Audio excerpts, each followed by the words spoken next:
Hello મિત્રો, તાજેતરમાં જ ટાટ એચએસ મુખ્ય પરીક્ષા 2026ના અભ્યાસક્રમમાં નોંધપાત્ર ફેરફાર કરવામાં આવ્યો છે, જેનાથી પરીક્ષા પાસ કરવી સરળ બનશે કે કઠિન, ઉમેદવારોને ફાયદો કે નુકસાન, તેના વિશે આ વિડીયોમાં ચર્ચા કરીશું.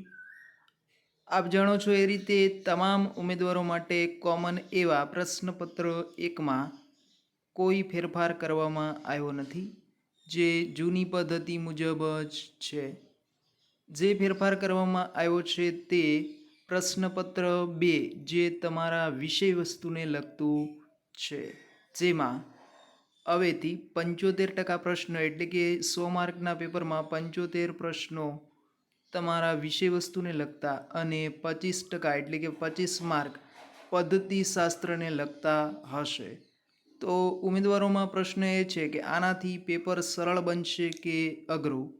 તો આમ જોવા જઈએ તો આ ફેરફાર છે એ કોઈ એક વિષયના ઉમેદવાર માટે નથી, પરંતુ પરીક્ષા આપનાર તમામ ઉમેદવાર માટે છે. તેથી પરીક્ષા જો સરળ હશે તો તમામ માટે સરળ રહેશે અને અઘરી હશે તો તમામ માટે અઘરી રહેશે.